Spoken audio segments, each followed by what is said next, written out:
Under a lightning-torn sky, a swirling vortex of dark energy consumes hordes of grotesque monsters. Gra! A red-haired beast with glowing eyes roars in fury and pain. A blond man is brutally struck, reflecting on a life spent in an endless cycle of battle. Wounded and alone, the blond man gazes at the devastation, his expression one of hollow grief. As one day passed, his relentless struggle against the demonic forces continued unabated. A month later, he faces an even more formidable horned demon, his fight escalating. After a year, the battle-hardened warrior's gaze is cold and unwavering amidst the bloodshed. 10 years faded like nothing, leaving him a lone silhouette atop a mountain of defeated foes. Looking back over the desolate landscape, the warrior recalls he was never truly afraid. He finally stands before his ultimate foe, a colossal demon lord crackling with dark energy. The demon lord reveals a crushing truth. The warrior's world has already perished. The warrior glares, identifying the demon lord as the mastermind behind his world's destruction. Lamenting such wasted talent, the demon lord commands the warrior to become his sword. The warrior scoffs at the offer, his face a mask of utter contempt. With a final defiant roar, he launches himself at his towering enemy. The demon lord effortlessly catches the warrior's blade with his bare hand. With a grunt of contempt, the demon lord shatters the blade with his fist. Undaunted, the warrior's eyes burn with resolve as he prepares his next assault. He clashes with the demon lord again, a blinding flash of power erupting between them. The warrior is violently thrown back as the demon lord dismisses his struggle as insignificant. Guhak! The warrior cries out in agony from the devastating, overwhelming blow. He is sent spinning through the fiery air, utterly defeated by the demon's power. Powerless, he plummets toward the ground as the impassive demon lord watches from above. The demon lord stands triumphant, his raw physical power radiating a menacing aura. He raises a hand, preparing to unleash a final, cataclysmic blast of energy. Kneeling amidst the flames, the warrior bows his head in complete exhaustion and despair. A brilliant blue gem embedded in the demon lord's chest begins to glow ominously. The mysterious gem flashes with a strange, otherworldly light. As the warrior's eyes lock onto the glowing gem, they suddenly begin to shine with new light. With his last ounce of strength, he hurls a small, crescent-shaped blade at his foe. The blade spins through the air, imbued with a sacred golden light. It strikes true, embedding itself directly into the demon lord's glowing gem. Stunned and enraged, the demon lord looks down and roars, You bastard!" As the gem shatters, the demon lord screams in panic, begging for it to stop. His mission complete, the dying warrior's body slowly dissolves into motes of light. His spirit becomes a shooting star, finally finding a moment of peace and magnificent beauty. Reborn, a black-haired young man walks through a modern city with vacant, somber eyes. He approaches a restricted gate for heroes, where a system prompts for identification. A clear warning for civilians flashes, but he continues forward, completely unfazed. He stops before a large, gated building, his destination now in sight. A red light flashes urgently, blaring a warning as he nears the entrance. Stepping through the gate, he is instantly transported into a serene, sunlit forest. A voice calls out, "Hey, young man!" causing him to stop and turn. A team of armed heroes approaches, and their leader asks if he is lost. Unsure of the situation, the leader instructs the young man to follow them to safety. The young man stares blankly ahead, seemingly detached from their words. The heroes whisper among themselves, noting that his strange clothes don't look like a hero's. The leader continues his assessment, concluding his outfit must be that of a porter. They wonder if he's a clueless porter abandoned by his team, but find his sandals too bizarre. The young man casually cracks his neck and states matter-of-factly, "But I just arrived." A spiky-haired hero turns to his teammate, smugly declaring that the young man was clearly ditched. The team's leader quietly scolds his subordinate for being so casual, thinking he understands the young man's motives. The leader laments that the young man should have gotten a license and started with an F-rank gate, not this C-rank one. The black-haired young man simply stares back, his intense, orange-hued eyes silencing them. The entire hero team is stunned into silence by his unwavering and powerful gaze. As the young man walks off, one hero explodes in anger while his companions try to hold him back. Unbothered, the young man reflects that this world is nothing like what's shown on television. He concludes that it is a merciless world as a towering horned beast appears before him. KWOOOH. The hulking monster lets out a ferocious roar, its white eyes glowing with malice. The young man turns to face the creature, his expression hardening as memories of past battles surface. Massive club descends upon him in a blur of motion. His eyes flash gold as he remembers his decade-long struggle. With a single punch, he completely shatters the monster's weapon. Surveying the bloody aftermath, he concludes that this new world is no different from his old one. He stands over the vanquished monster's dissipating corpse, his golden eyes glowing faintly. From his backpack, he draws a familiar curved blade, ready to harvest his kill. He plunges the blade into the monster's chest, carving out its core. He pulls a gleaming red crystal from the corpse's remains. Identifying it as a mere low-grade magic stone, he scoffs at how trivial it is compared to his past. He pauses for a moment on the path, taking stock of his surroundings. Suddenly, a horde of monsters rushes out from the shadows, surrounding him. He effortlessly dodges a clumsy swing from a goblin-like creature. Holding the red magic stone, he prepares to counterattack. Moving in a flash, he cuts down the charging monsters. He slices through another monster, leaving a trail of blood and limbs. The relentless assault continues as he carves his way through the horde. After the brutal slaughter, he stands calmly amidst the carnage, his expression unchanged. The hero team cautiously proceeds down the path where the young man went. The red-haired hero thinks back to the rude guy they encountered earlier. She worries he might be dead, but her spiky-haired teammate just teases her for being concerned. The team leader closes his eyes with a faint, knowing smile.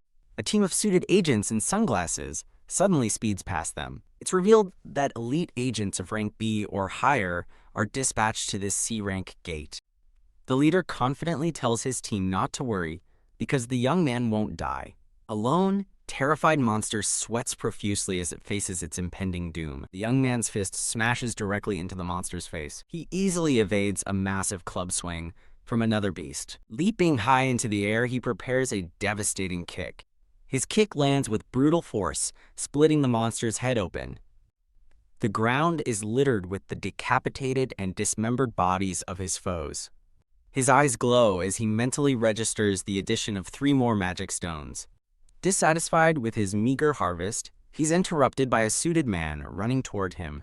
This way, the agent calls out, causing the young man to turn in confusion. He glances over his shoulder, drawn by the agent's urgent call. He is now confronted by a squad of formidable-looking agents in black suits. The lead agent demands to see his hero ID, threatening to take him to the control center. The young man looks back at him, puzzled by the term, quote, control center. The lead agent glares, sensing this is more than just a simple, unregistered hunter.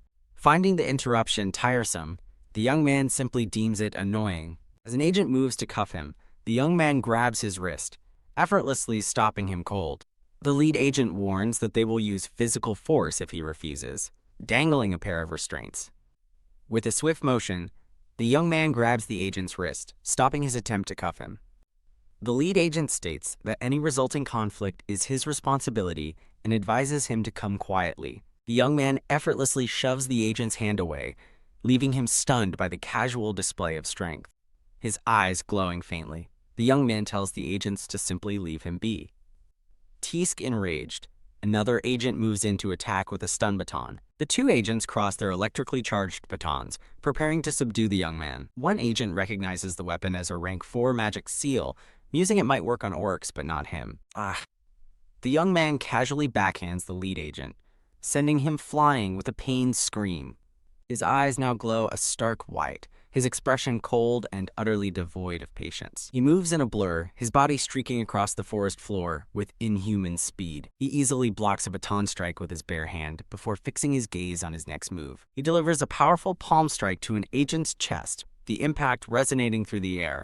In a fluid motion, he lands a brutal kick that sends another agent reeling backward. An agent is launched helplessly through the air from the sheer force of the blow. Another agent, holding his baton ready, warily faces the young man as he approaches.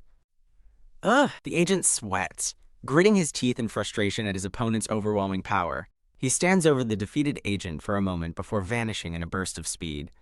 Disappeared, the last agent wonders aloud, searching frantically for his vanished target. Reappearing behind him, the young man lands a precise chop to the agent's neck. The final agent collapses, completely neutralized by the swift, incapacitating blow. The defeated agent looks up, weakly acknowledging the young man standing over him. The young man asks if registered heroes are free to act, and the agent confirms they are, barring illegal activity. He then asks about rift zones, causing the agent to flinch in surprise.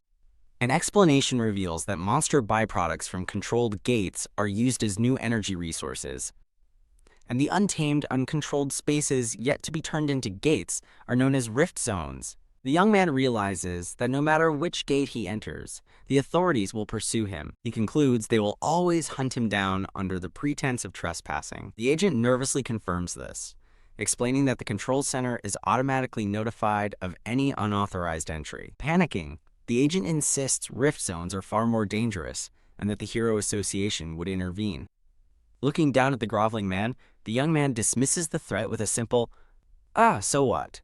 The agent realizes he's dealing with a psycho, cursing himself for not reporting to HQ immediately. With a flick of his wrist, the young man effortlessly tosses the agent aside. He glances back, dismissing the man as such a nobody before turning to leave. The agent can only curse him from the ground as the young man walks away. "Next time, I'll definitely kill you," the agent screams after him as he disappears into the forest. The scene shatters like glass, transitioning to a different time and place. Ah, no.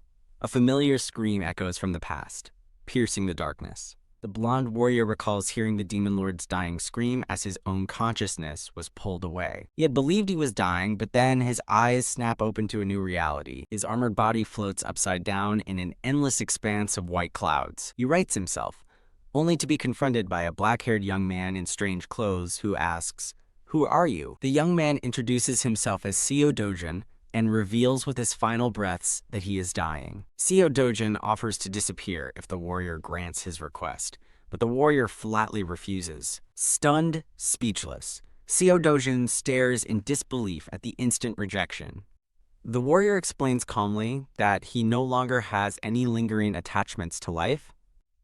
He reflects that his hard-fought life ultimately amounted to nothing in the end. But Seo Dojun pleads that even so, he doesn't want his grandmother and Yunyong to suffer. Sighing with weariness, the warrior simply asks, "So?"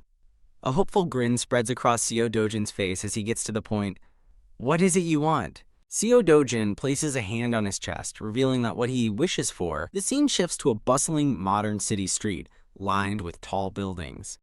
The area is known as the Hero Complex, where businesses trading gate byproducts outnumber IT companies. Now in Seo Dojun's body, the warrior walks through the city, drawing murmurs from passers-by. He spots a magic stone exchange shop and considers whether he should go inside. He enters and tells the clerk he'd like to sell some mana stones, and the clerk eagerly welcomes him, boasting the best prices. He empties his bag, spilling a pile of blood-soaked red magic stones onto the counter. The clerk recoils in disgust, complaining that the stones should have been cleaned before being brought in. Unconcerned, the young man sits on the couch, telling the clerk to just appraise anything. He sips his drink nonchalantly, while the flustered clerk wipes down the stones. The clerk calculates the value of 5 high-low-grade mana stones, informing him of a 40% commission. Just as the clerk cheerfully announces a total of 5.46 million won, the young man cuts him off with a firm stop. He confronts the clerk about the outrageous 40% commission, pointing out that he did all the hunting. The clerk smirks, condescendingly explaining that their usual commission is 45%, so he's actually getting a deal. Deciding to take his business elsewhere, the young man begins gathering his stones from the counter. The clerk forcefully grabs his wrist to stop him from leaving. Adding insult to injury, the clerk demands a sorting fee of 300,000 won and another 10,000 won for the coffee. The young man easily breaks free of the grip, daring the clerk to take money he doesn't have. The clerk's demeanor turns threatening as he reveals C-rank heroes back his shop and snarls, "You bastard!" Thump, thump, thump. A group of menacing thugs enters the office, backing up the clerk. The scarred leader asks the clerk what he called for, wondering if someone is causing trouble again.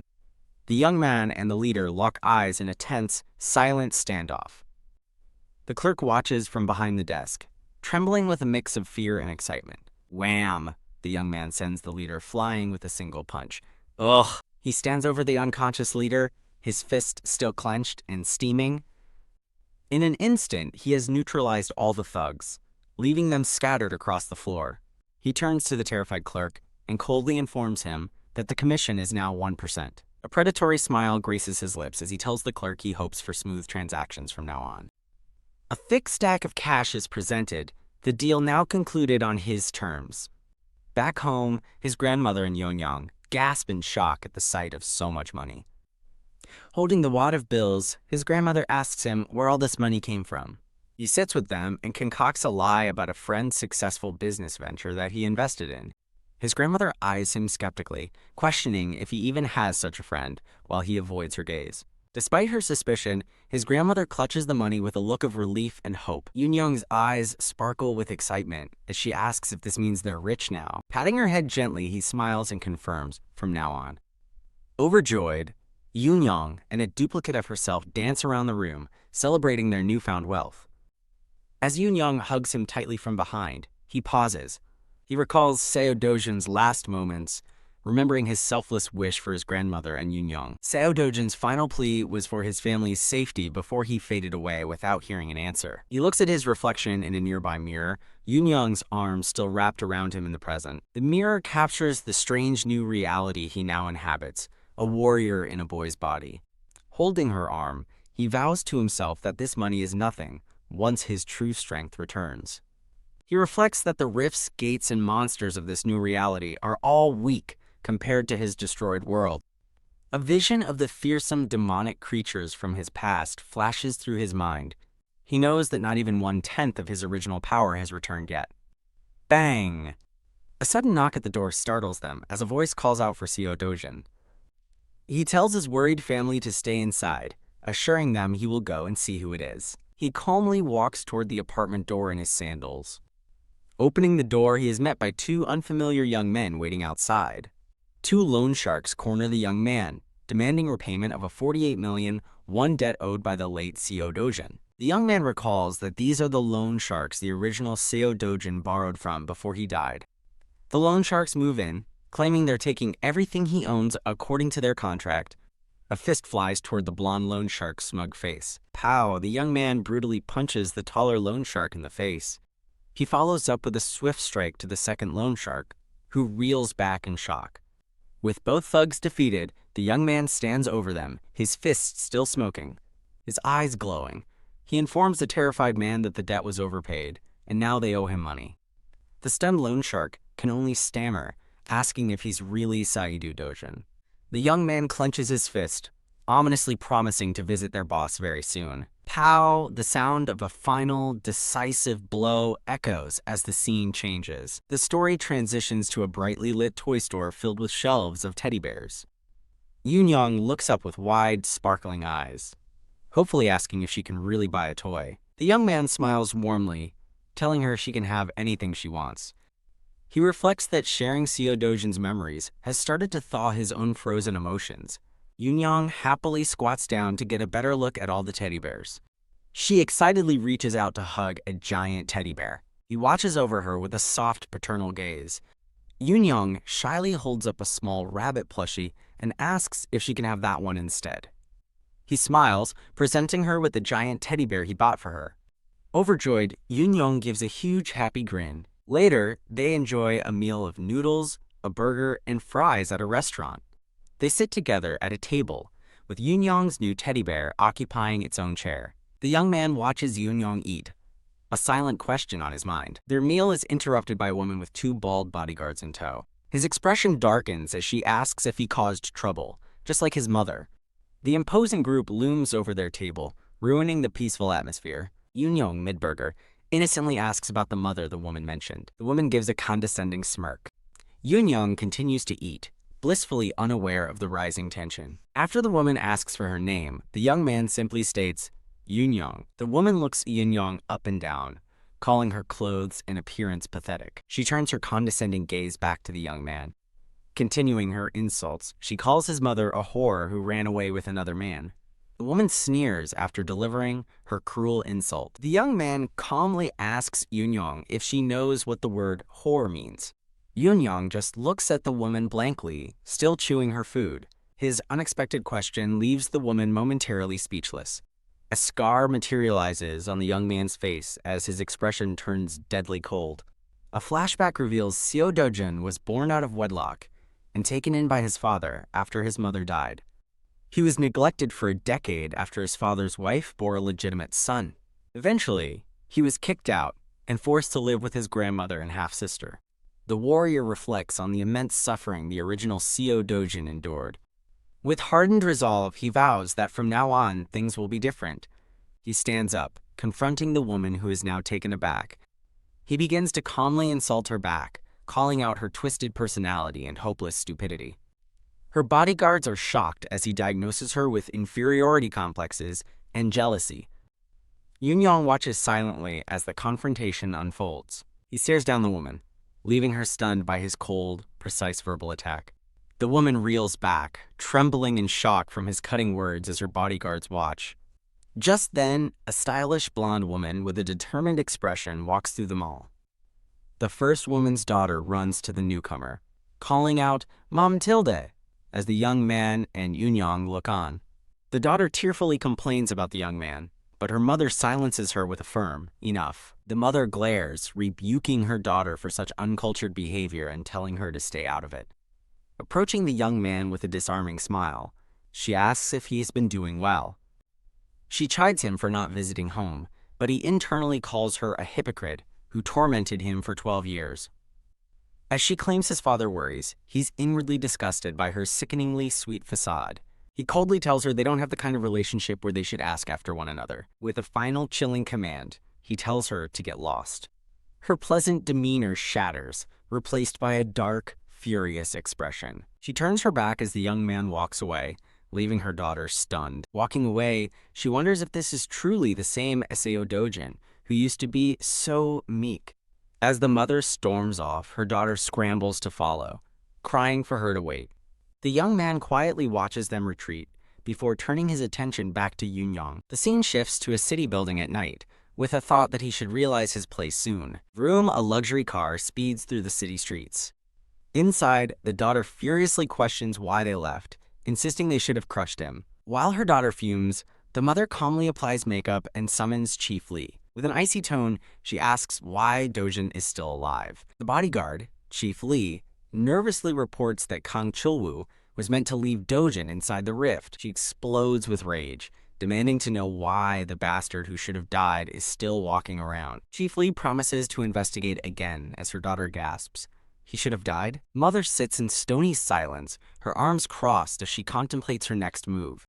When her daughter asks what she meant, she offers only silence. Panicked, her daughter confronts her directly, asking if she tried to kill Dojun.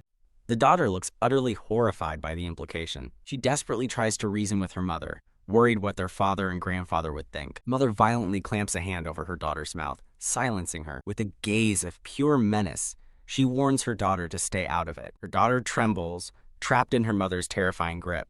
Gazing out at the city, the mother vows that no matter what, she will make him disappear. A flashback begins, explaining that 10 years ago, mysterious rift zones appeared across the world. From these rifts, monsters poured out and began slaughtering humanity. The world descended into chaos as cities burned under the shadow of the rifts. But in the face of despair, powerful, awakened heroes rose to fight back. The discovery of magic stones from monsters changed everything. With this new energy source, nations began converting rifts into gates for resource gathering. Back in the present, the young man steps out of a taxi, his mind set on his destination. He arrives at a rundown building, the office of Yongdongpo HCS Capital. The building stands under the bright sun, a front for a shady business. Inside, a man in sunglasses smokes, waiting for his visitor. The young man walks in, confronted by the loan shark boss and his thugs who demand to know who he is. The boss crushes his cigarette, angrily asking if he's the one who wrecked his men. Taking a seat, the young man coolly states that he's at a loss, confusing the boss. He demands compensation for all the physical, mental, and material damages they caused him. The boss realizes the meek kid he knew has completely changed, remembering how he defeated his men. He correctly deduces that the young man must have awakened his powers inside the gate. The boss looms over him, trying to intimidate him with a menacing glare. Whoosh! A blinding flash of light erupts, signaling a swift and decisive end to the confrontation. Kaboom! The two goons sent to restrain the young man are sent flying back by a surge of power. With the thugs down, the young man stands before the loan shark boss, who now looks on with a group of enforcers. The boss dismisses his fallen men as arrogant D-rank trash. He boasts that he has plenty of other D-ranks who could easily silence the young man. The young man remains unimpressed, his expression unwavering. He turns to the boss with a simple command: sit down. As the boss stands shocked, the young man asserts his authority, stating, "I'm not done talking." Enraged, the loan shark boss lunges forward, shouting at the insolent punk. The boss is stunned to find his attack halted, as two of his men are effortlessly thrown aside. With a powerful kick, the young man sends the charging boss crashing to the floor. He swiftly punches a bald thug in the face, asking if their business extends beyond loan sharking. Delivering a brutal blow to the red-haired thug, he reveals that he knows they also forge IDs. As he pummels the thug, he explains that to start making money, he'll need a hero ID. He lands a decisive elbow strike on the thug in the yellow hoodie. A blur of purple energy trails behind him as he moves with blinding speed. With all the thugs incapacitated, he stands over the terrified loan shark boss. His gaze is cold and resolute as he contemplates his next move. He issues his demand for a B-rank hero ID by tomorrow, leaving the defeated thugs in terrified silence. The boss realizes in horror that the young man's power isn't D or C rank. He might even be a B rank. When the boss hesitates, the young man presses him for an answer, forcing him to stammer out his agreement. Leaning in close with glowing, menacing eyes, he asks, "Did Hong Hee-ju tell you to kill me?" The boss sweats profusely as a memory of the blonde woman, Hong Hee-ju, flashes in his mind. The young man tightens his grip, demanding an answer. The boss cries out in agony under the crushing pressure. One of the other thugs breaks under the pressure, screaming that it was Hong Hee-ju who hired them. The boss frantically explains that her plan was simply for him to be buried in debt and take his own life. The young man makes the connection, asking if that's why they trapped him in the gate. The boss desperately denies knowing anything about the gate, swearing his innocence. He pleads, arguing he wouldn't get his money back if the young man died. The young man listens, a thoughtful expression on his face as he considers the boss's frantic explanation. He changes his demand, ordering the boss to bring him all information on Kang Chi Wu, the man who dragged him into the gate, by tomorrow. As the young man walks away, a beaten thug watches him leave, still trembling in fear. Outside, he looks up, his mission at the loan shark's office now complete. He reflects on the original Seo Dojun's wish for a safe life for his family, concluding that someone like him is not suited for such a simple goal. With the sun on his face, his expression hardens, filled with a new, ruthless determination. He now holds a freshly forged B-rank hero ID card. He uses the card at an automated gate registration terminal. The gate door opens, but a system voice warns that his level is below the recommended grade. Holding the shoddy ID, he curses the company jerk for the subpar forgery. He ignores the repeated warnings about his level and proceeds into the glowing entryway. He arrives at Bamium Gate, where a panel details its B-grade difficulty but notes entry is restricted to groups. He notes the strange contradiction: a difficult B-rank gate that paradoxically only allows for solo entry. Entering the dark tunnel, he knows that if he's unlucky, he'll face a monster like the giant golden armored snake that suddenly lunges at him. He catches the lashing serpent by its head, his grip infused with dark energy. With a powerful slash of his empowered hand, he tears into the snake's armored jaw. The beast recoils in pain, dripping green venom from its fangs. He identifies it as a black fang snake, whose venom can paralyze with a mere graze, and deftly dodges its attack. He unleashes a blinding flurry of strikes, slicing through the massive snake. Leaping away from the falling beast, he lands cleanly as its venomous blood spatters uselessly on the ground. Phew. He catches his breath, his transformed hand still dripping with the snake's venom. He considers the fight worthwhile, thinking about the 300,000 won he is earning. His brief respite ends as a whole pack of black fang snakes emerges from the shadows. Without hesitation, he smashes his fist into the face of an attacking serpent. He stands unfazed as the venomous blood of his defeated foes splashes around him. He tears into the monster's carcass, disappointed to find no magic stones inside. He recalls the low drop rate from his previous world, realizing a magic stone was a long shot. Resigned to the grind, he concludes he will have to hunt hundreds more and heads deeper into the gate. He steps into a verdant clearing, littered with the skeletal remains of past adventurers. Suddenly, a much larger, heavily armored snake with glowing eyes rises to confront him. Noting the trail of destruction, he finds it convenient that the beast cleared a path for him. Deciding to end it quickly, he launches himself into the air, aiming for the giant serpent's head. His powerful strike connects, but the sound of impact reveals his attack barely scratches the thick armor. He realizes in shock that his powerful attacks are not penetrating the monster's tough scales. The serpent retaliates with a blindingly fast tail whip, smashing him aside. The force of the blow drives him into the ground, cracking the earth beneath him. The massive serpent roars triumphantly over him, its fangs dripping with deadly venom. He recovers instantly, deflecting the snake's snapping jaws with a perfectly timed kick. Using his superior agility, he swiftly pivots and evades the monster's follow-up strikes. He lands another punch, but the blow is still not enough to break through its formidable defense. As expected, he confirms this snake is on a completely different level, its skin too tough for his punches. Frustrated by his current limitations, he wishes he had his full strength, which would make this beast trivial. Deciding he has no choice, he picks up a worn sword, believing its effectiveness depends on the wielder.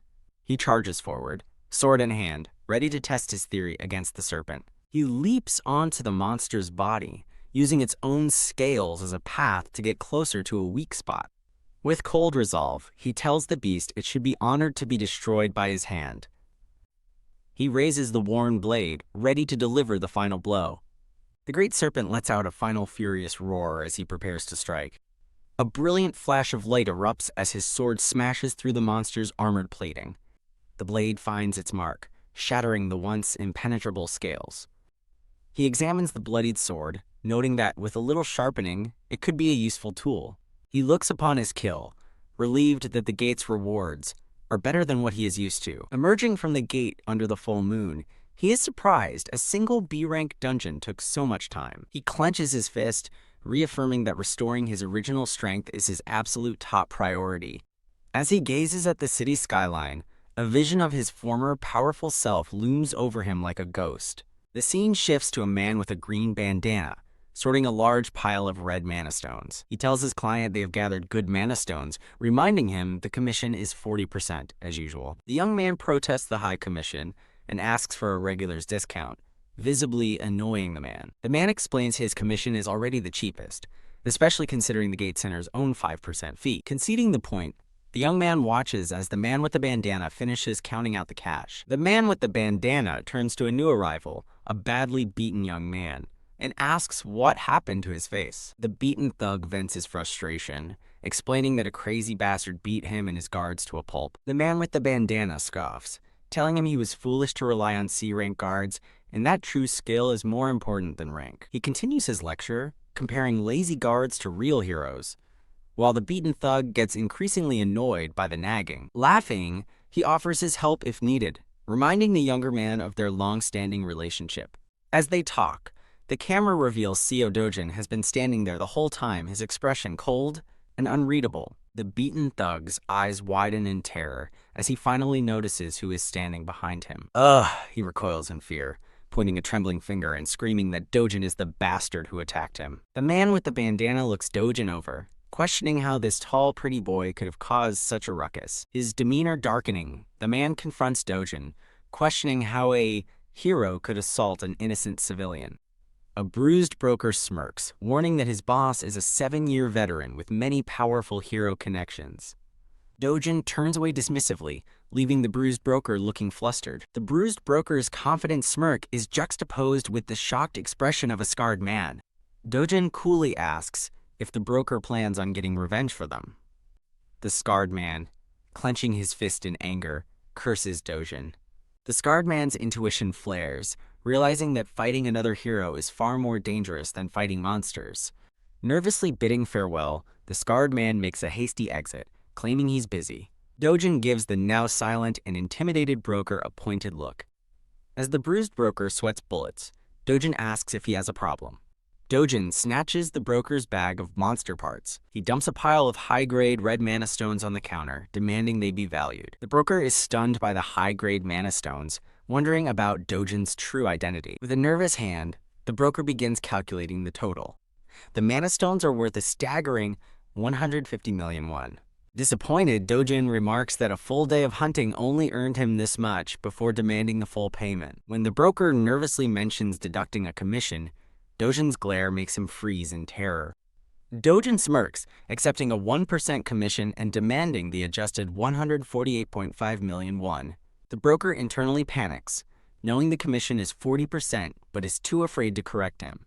Losing patience, Dojun orders the broker to get approval for the new commission rate immediately. The terrified broker hastily calls his superior to explain the situation. Dojun snatches the phone from the broker's hand. Speaking into the phone, Dojun calmly tells the superior to authorize the payment. After the superior reluctantly agrees, Dojun hangs up without letting the broker speak to him again. Wham! Dojun smashes the phone against the wall, utterly terrifying the broker. He repeats that the superior agreed and again demands his money as the broker stammers in fear. The broker reluctantly brings out 2 large cases filled with cash. As Dojun leaves with his earnings, the broker mutters about the unfairness of the one-sided deal. The scarred man from before rushes in, demanding to know why the broker didn't answer his phone. The broker stares at the shattered phone, sighing that he can't do this anymore. His expression shifts as an idea seems to strike him. The scarred man makes a call, announcing his identity to the person on the other end. S-rank hero Hyun Ju-yeon strides down the street, her purple hair flowing as people stare. The crowd buzzes with excitement, recognizing the famous hero. Hyun Ju-yeon adjusts her glasses, looking effortlessly cool and confident. She arrives at the front of the Mana Stone exchange shop. The bruised broker lets out a scream of pure shock as he recognizes their visitor. Hyun Jo-yeon lifts her glasses with a sly smile, greeting the stunned broker. The broker realizes Korea's 4th S-rank hero, rumored to be his boss's niece, has come to his shop. Hyun Ju-yeon sits down, exuding an aura of commanding authority. The scene shifts to a quiet courtyard where Dojun trains while a little girl plays nearby. Shirtless and focused, Dojun prepares to train as the little girl, Yoon-young, watches with her stuffed animals. Dojun reflects on his slow progress, noting that a full day of hunting barely makes him 100 million, and time is running out. He resolves to regain his past strength, but the world's scarce mana means it could take longer than 3 years. He laments the poor quality of equipment in this world, finding it all to be trash. Suddenly, Yoon-young is startled by a loud noise. Yoon-young, Dojun yells, rushing to scoop her up and get her inside. He quickly carries the frightened girl toward the safety of the house. An elderly woman appears, worriedly asking Dojun what's happening. Dojun pushes Yoon-young through the doorway just as the house begins to shake. The elderly woman screams in terror as a violent tremor, like an earthquake, rattles the entire building. As a young woman struggles against an unseen force, Dojun realizes the shaking isn't an earthquake, but something else entirely. Crackle, a violent surge of dark purple energy tears through the air. A massive, terrifying rift rips open in the sky above the city. His family members cry out his name in fear, but a shirtless Dojun sternly warns them to stay in their room where it's safe. Without hesitation, he leaps into the fray, striking at the shadowy tendrils of the rift. From behind the door, the desperate cries of his family call out his name. The scene shifts to the gleaming headquarters of the Seoul Hero Association. In the command center, a staff member urgently reports to a blonde leader that a new rift has been detected in Mappo. The leader acts decisively, ordering the immediate dispatch of the White Lion Guild and any other heroes in the vicinity. A serious-looking operator with glasses requests the precise location of the rift. Upon learning it's a private residence, he realizes this is a major problem, as heroes cannot enter a rift until any civilian inside emerges. A graphic illustrates the terrifying consequence, a monster wave that occurs for 10 days in the rift zone. If the monster wave happens, the entire Seoul area will be overrun and destroyed. The blonde leader asks for the identity of the civilian, and an operator confirms it's Seo Dojun, who entered the rift trying to save his younger sister. Realizing a civilian, not a hero, has entered, the blonde leader grimly asks for the probability of a monster wave occurring. The answer is a catastrophic 99.9%. The command center staff slump in their chairs, overcome with despair at the near-certain doom. Elsewhere, a report is slammed onto a desk with a thud. Hong Hee-ju looks on with an irritated expression. The loan shark boss, Manager Lee, reports that Dojun hasn't registered as a hero, but definitely awakened during the last gate incident. Sweating profusely, Manager Lee curses Kang Chi Wu for whatever his actions have caused. Enraged, Hong Hee-ju slams her fist on the desk, yelling that he should have just killed Dojun himself instead of complicating things. She furiously instructs Manager Lee to tell Kang Chi Wu that if he fails to kill Dojun now, he'll owe her 10 times the money he was paid. When a confused Manager Lee asks for clarification, she reveals a new rift has opened at Dojun's house. Manager Lee pales as she adds that Dojun has entered the rift, and the news will soon be public. Leaning back with relief, Hong Hee-ju asks if this means they'll be rid of him, and her subordinate nervously confirms it. A cold, satisfied look settles on Hong Hee-ju's face. Outside her building, Manager Lee shouts his understanding of her command. The scene transitions to bare feet on lush grass beneath a clear blue sky. Dojun finds himself lying alone in the middle of a vast, tranquil forest. He sits up, looking at his own powerful physique in disbelief. A memory of his younger self confirms this is the Patisua Forest, a place he often visited as a child. He stands in awe, recognizing that everything, from the trees to the mana in the air, is identical to his home world. He gazes down a sunlit path, wondering if it might be a way back out. The path leads to the magnificent glowing world tree. He peers over a ledge, marveling at the sheer scale of the ancient tree. He recognizes it as a primordial spirit tree, a source of incredibly pure mana. As he begins to climb, he recalls that his world was destroyed when this very tree burned, disrupting the flow of mana. Crouching on a branch, he's stunned to find the world tree perfectly intact. A smile of pure determination crosses his face as he realizes he can regain the mana he lost long ago. He stands within the tree's ethereal glow, ready to absorb its power. Phew! He sits and begins a deep breathing meditation, drawing in the rich mana. He remains in a state of serene concentration, basking in the tree's brilliant energy. Time blurs as he meditates before the world tree for 3 straight days. For 10 full days, he focuses solely on breathing, forgetting hunger and thirst to absorb the ancient power. Under the light of the full moon, his 10-day meditation concludes with a final exhale. His peace is shattered as he identifies the monstrous, purple-tinged creatures emerging from the shadows. Volcana. He realizes with alarm that these are the very beings who burned the world tree in the past. The Volcana swarm toward the tree, directed by a shadowy figure standing high above. Facing the horde, Dojun grimly wishes he had a water element sword to fight them. A Volcana lunges forward, its claws outstretched and wreathed in purple energy. Surrounded by a brilliant blue aura, Dojun vows to shatter every last one of them. He summons a torrent of water-like mana, preparing to unleash it upon his enemies. A roaring Volcana is caught and begins to disintegrate within his powerful water attack. Dojun stands unflinching as a Volcana dissolves into nothingness before him. In a chibi daydream, a tiny Dojun with a water droplet on his chest easily blasts a shocked Volcana. He notes with satisfaction that it's been a while since he released this much mana. The remaining Vulcans screech, undeterred by their fallen comrade. The monstrous horde unleashes a barrage of sharp purple energy projectiles. Dojun remains calm, his body glowing with a protective blue light as the attack nears. He unleashes a massive, swirling torrent of water mana, obliterating the incoming assault. Having confirmed the world tree is safe, he turns his attention inward. With a sinister grin, he decides it's time to examine the new mana coursing through his body. He confidently faces the approaching Volcana, stepping forward to meet their charge. Monster lets out a final, agonizing shriek as it's torn apart. His power rips through a Volcana, annihilating it in a flash of energy. His devastating water-based attacks effortlessly tear through the monstrous horde. 2 more Volcana are simultaneously destroyed by his relentless assault.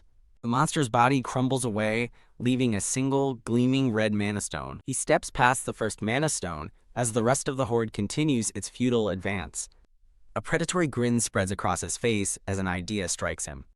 He remembers these creatures had a high drop rate, and his expression darkens with purpose.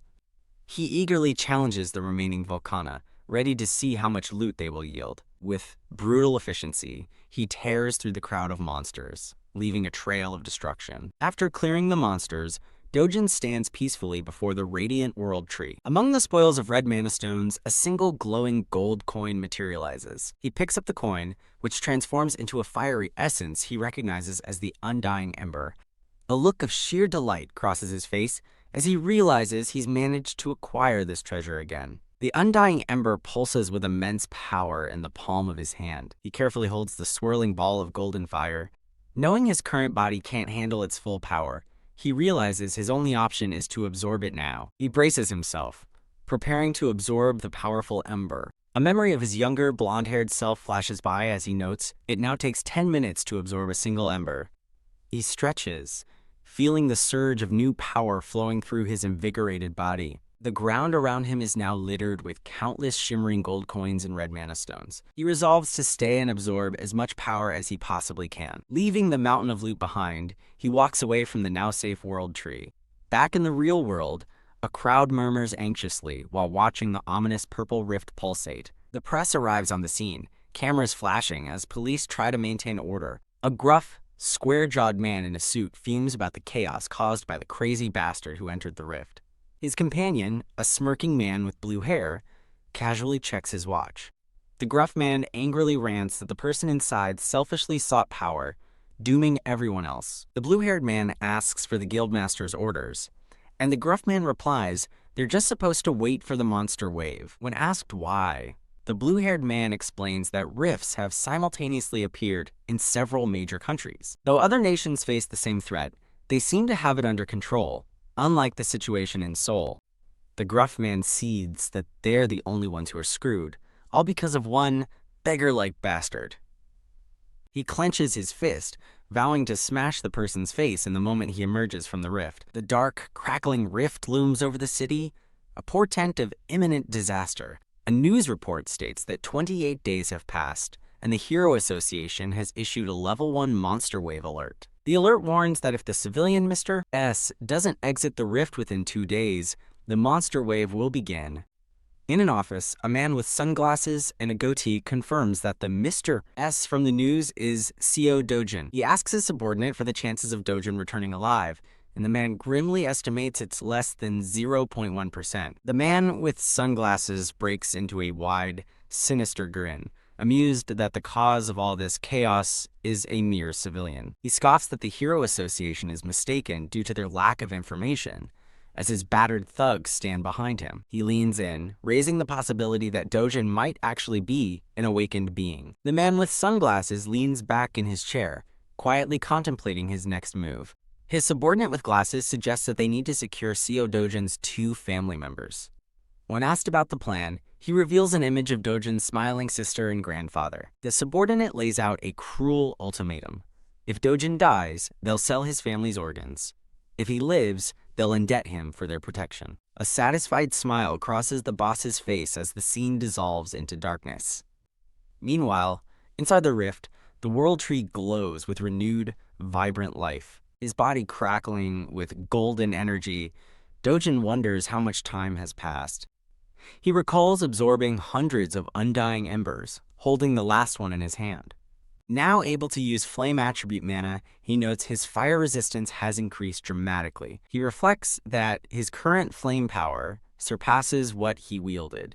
Even as the sword god, he silently approaches the restored world tree, his hand outstretched. He places his palm against the ancient bark, feeling its power. He gratefully thanks the world tree for everything. The tree pulses with a final, brilliant surge of energy in response. Dojun gathers the red mana stones he collected into a net fashioned from vines. Tying off the makeshift bag, he accepts that he may never see the tree again. With a confident smile, he looks back one last time. He vows to protect the world tree should it ever be in danger again. The scene transitions to a quiet residential street under the full moon, as Dojun returns to his world. He steps out from a dissipating wisp of purple energy. Standing on a rooftop, he senses no one nearby and assumes everyone evacuated for the monster wave. He then detects a strong aura coming from a nearby building. Clutching his bag of mana stones, he leaps towards the source. He lands silently behind the gruff man and his blue-haired companion. Recognizing them from the previous gate, he summons flame mana to create a distraction. He hurls a spinning projectile of fire into the night. The fiery attack soars towards a distant building. Boom, a massive explosion erupts, lighting up the sky. Startled, the 2 men look up, yelling in alarm that there's a fire.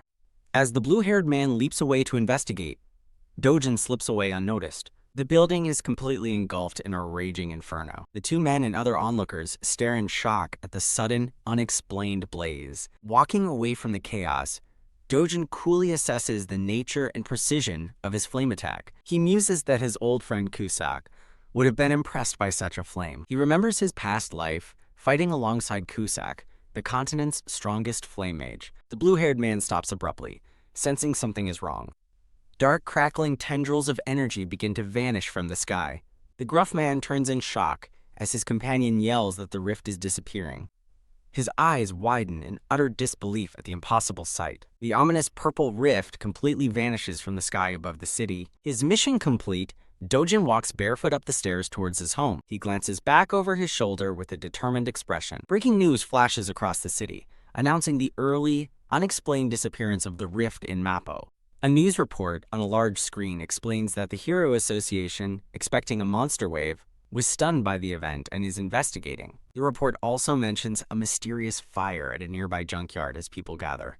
Looking at their phones, overhearing people curse the man who entered the rift, Dojun listens as they say Seo Dojun's death serves him right. As one man defends him, another retorts that if the rift hadn't vanished, Seoul would have become a war zone. Dojun walks on, sadly realizing that with the rift gone, he may never see the world tree again. He looks up, a new purpose hardening his expression as he thinks, and then Dojun arrives at a nondescript building, the headquarters of HCS Capital, the loan shark's business. In a stairwell, two of the boss's thugs chat casually while on guard duty. One thug smirks, callously remarking that since Dojun is dead, his family is now finished. He lecherously adds that while the old man is useless, the kid might be valuable when she's older. A voice suddenly calls out, "Hey," causing the two startled thugs to turn around. Dojun confronts them in the shadows, his face obscured as he coolly asks for their boss. Elsewhere, the boss with sunglasses hums contentedly while preening, his subordinate with glasses waiting nearby. The boss smiles, relieved that with the bastard finally dead, he can sleep soundly. He asks his subordinate, Mr. Kim, for his schedule, who reports a lunch meeting but a free evening. The boss decides on his evening plans, telling Mr. Kim to arrange a visit with Madam Kang. The boss and Mr. Kim head confidently up the stairs, oblivious to the confrontation below.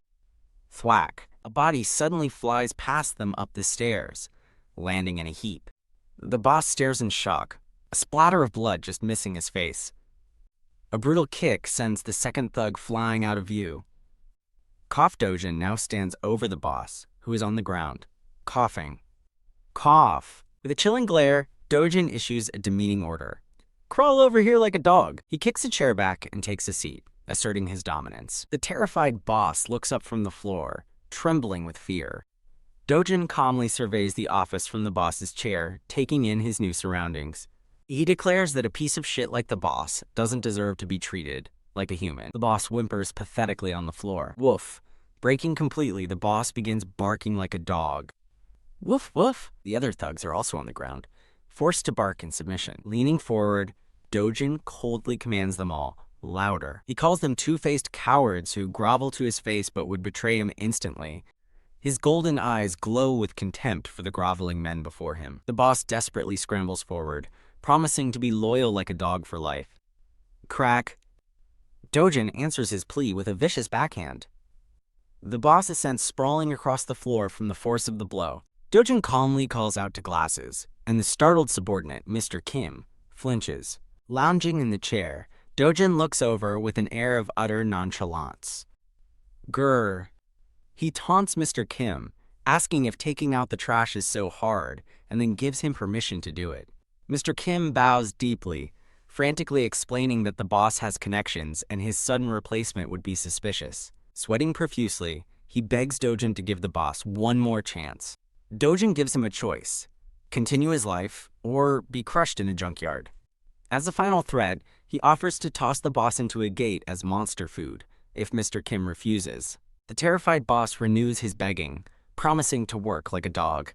Dojun decides he must eliminate the boss, Hwang Chang-seop, now to prevent future complications. He extends a hand to the kneeling boss and simply says, "Here." Hwang Chang-seop takes his hand, gratefully promising to serve him, but is confused by the gesture. His eyes widen in horror as he sees a fiery aura flare to life around their clasped hands.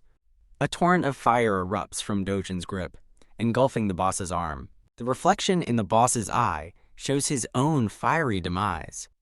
Dojun stands over him, plunging his flaming hand directly into his target. Wang Changsip's body turns to black ash, disintegrating into nothingness on the office floor.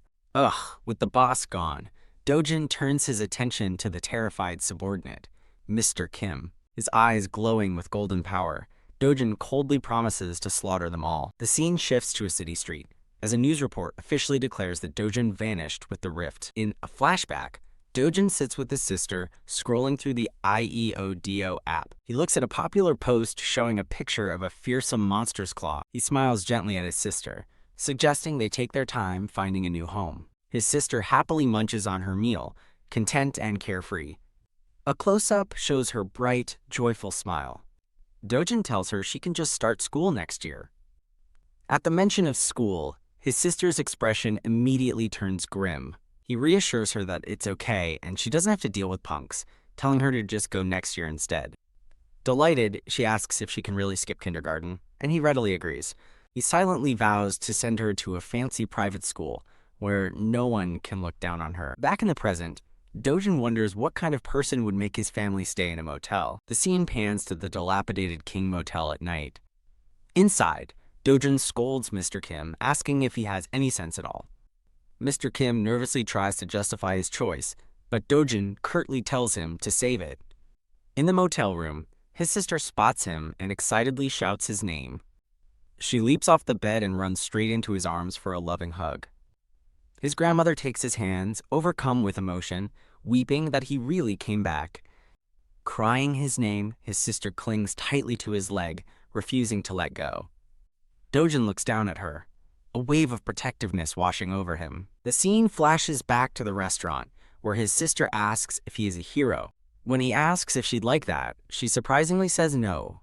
She hopes he isn't one. Through a series of childlike drawings, she explains that heroes die fighting monsters, and she wants him to stay with their family forever. Her earnest plea leaves a deep impression, her serious expression conveying her fear.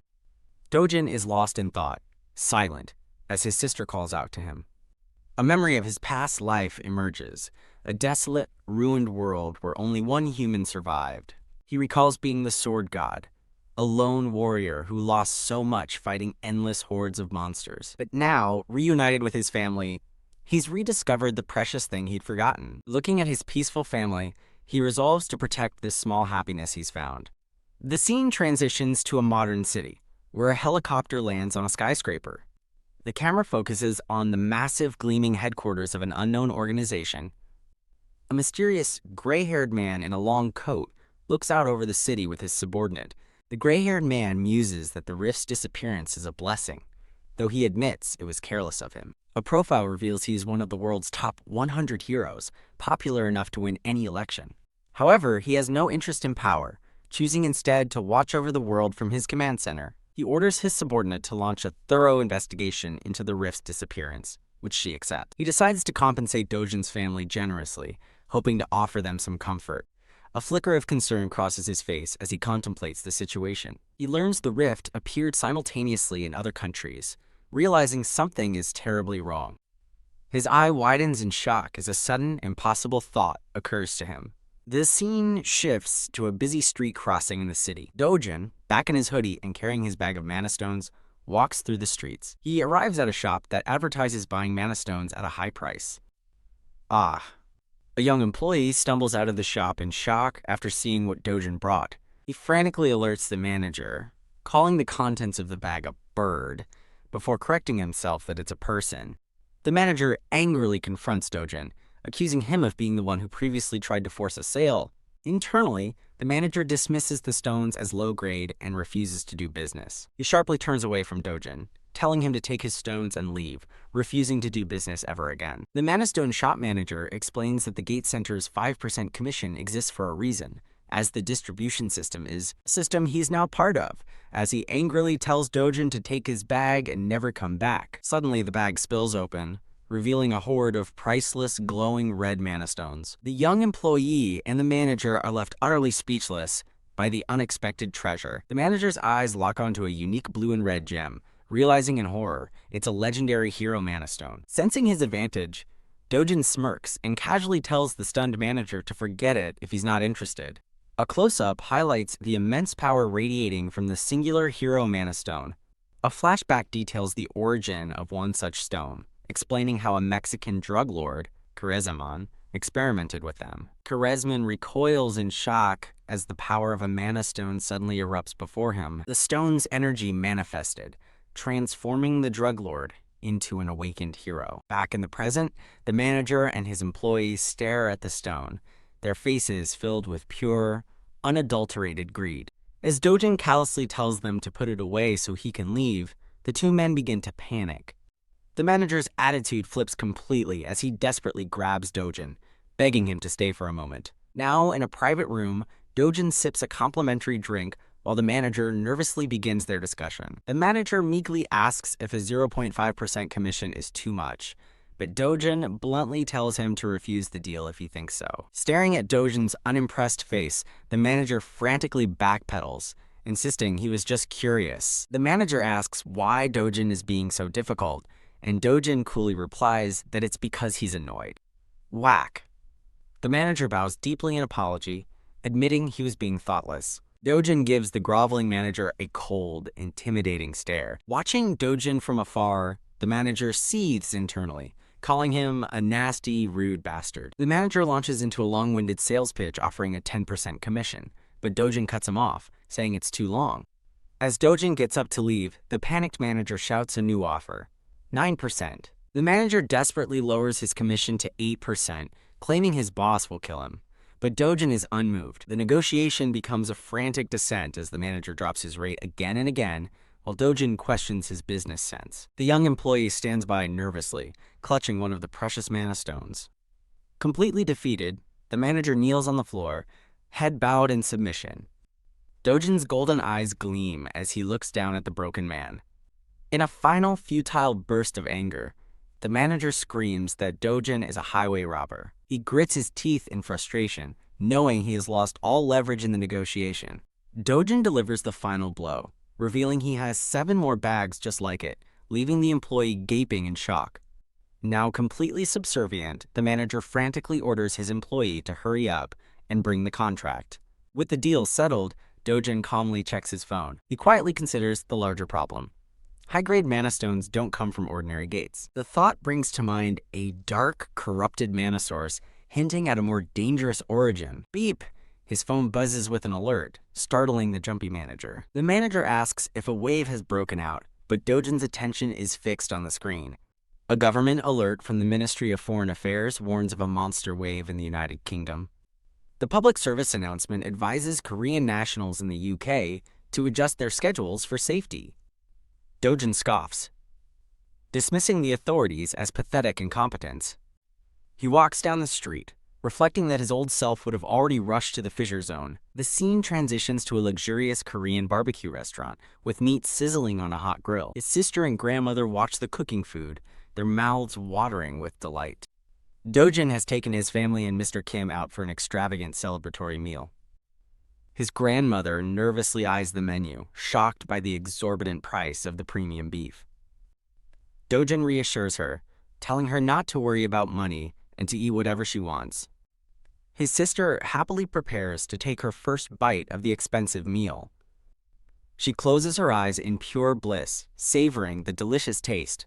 His grandmother watches the meat cook, still looking overwhelmed by the lavishness of it all. Dojun places a huge order with the waitress, requesting 4 servings each of several premium cuts of beef. His grandmother looks at him in disbelief, wondering how they could possibly eat so much food. Dojun happily encourages his family to eat their hearts out, especially his grandmother. Overcome with emotion, his grandmother tearfully savors the delicious, expensive meat. His sister eagerly offers a piece of meat to their grandmother, telling her to hurry and try it. Mr. Kim quietly enjoys his meal, looking satisfied. The family shares a happy meal together as Dojun tends to the grill. Click-clack. A woman with long purple hair and a commanding presence strides into the restaurant. She walks purposefully through the restaurant, heading directly for Dojun's table. As she calls his name, Dojun turns to face the mysterious woman who interrupted their meal. The imposing woman stands over him, her expression serious and unwavering. She asks if he is the hero, but Dojun coldly rebuffs her, pointing out that he's with his family. His face hardens, clearly annoyed by the unwelcome intrusion. Unfazed, she introduces herself as Hyun Jo-yeon, expecting him to recognize the name. When he nonchalantly dismisses her introduction, Hyun Jo-yeon stares in disbelief, wondering what kind of man he is. The tense standoff continues, with Hyun Jo-yeon left standing awkwardly as the family meal goes on. Nearby patrons begin to whisper, recognizing the famous woman who has just arrived. Whispers confirm her identity. She is Hyun Jo-yeon, a world-famous S-rank hero renowned for her beauty. As she waits, onlookers are stunned that anyone would dare to keep the great Hyun Jo-yeon waiting. Her eyes widen in realization as she connects the name to the man sitting before her, Seo Dojun. She recalls the reports suspecting he had awakened during the rift incident. Looking at him now, she confirms her suspicion. The man presumed dead is very much alive. She recalls the immense pressure she felt from just his gaze and a single dismissive word. She reasons that becoming an S-rank in just 2 months is impossible, as it took even a wealthy tycoon 5 years to achieve. Convinced he can't be an S-rank, she clenches her fist, concluding he must possess some other unique and powerful ability. Their meal finished, the family gets up to leave, with Dojun's sister happily declaring how delicious it was. As they head for the exit, Hyun Jo-yeon moves to intercept Dojun. Thump. Suddenly, a hulking, blonde-haired man with a sinister grin blocks their way. The man glares menacingly at Dojun, asking how he managed to crawl out of the gate. He leans in close, calling Dojun a vermin and a cockroach for surviving. Hyun Jo-yeon looks on in shock, recognizing the aggressor as Kang Chi Wu. Kang Chi Wu aggressively blocks Dojun, trapping him and his family between 2 powerful figures. Kang Chi Wu forcefully grabs Dojun's shoulder, but Dojun remains completely unfazed. Hyun Jo-yeon intervenes, reminding Kang Chi Wu that he supposedly had business with her. Her attempt to distract him fails, and she sighs in frustration at the escalating situation. Dojun turns to Hyun Jo-yeon, offering to talk if she'll do him a favor and get his family out of there. He simply tells her to call a cab and make sure they get in safely. As his eyes glow with golden light, Dojun faces down Kang Chi Wu's menacing smirk. Keeping her end of the deal, Hyun Jo-yeon ushers Dojun's worried family into a taxi. Before leaving, his sister nervously thanks the pretty lady for her help. Vroom. She waves as the taxi pulls away, ensuring his family is safely on their way. As the taxi disappears into the night, she lets out a heavy sigh. Crack! A sudden, sharp sound shatters the quiet. Inside the restaurant, Dojun calmly cracks his knuckles, ready for the confrontation. Kang Chi Wu stumbles back in confusion, a massive welt already forming on his cheek. His confusion quickly turns to pure rage, his eyes glowing with malevolent red energy.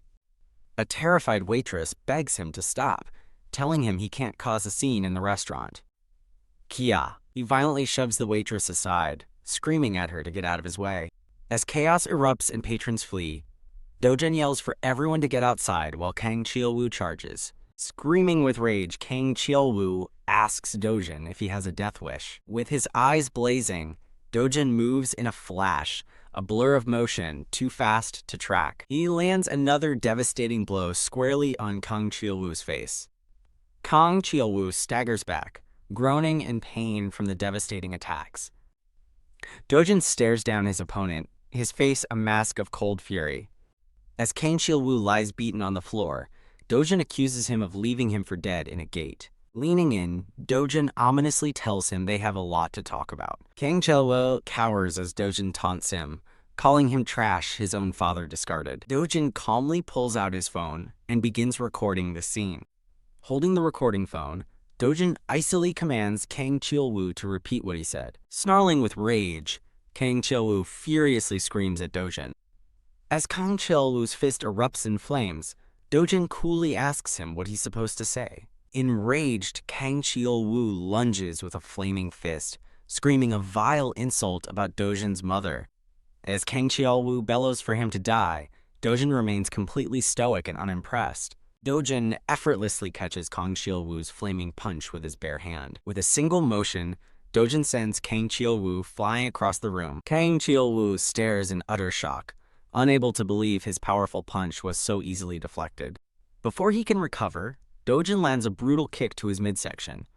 Dojun looms over the defeated Kang Chi Wu, his aura radiating immense power. Thud! The sounds of a one-sided beating echo through the wrecked restaurant. The terrified waitress fumbles with her phone, trying desperately to call the police. Meanwhile, Hyun Joo-yeon calmly records the entire beatdown with a satisfied smirk.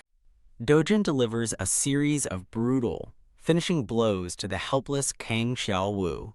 Hyun Joo-yeon watches, musing that the B-rank hero Kang Chi Wu was utterly overpowered. She speculates on Dojun's rank, concluding that even an A-rank hero shouldn't have won so easily. She approaches Dojun and sternly warns him that his actions could get him killed. Dojun responds by casually kicking the unconscious body of Kang Chi Wu. Flustered, she asks Dojun if he understands who he just provoked. She reveals the reason for her concern.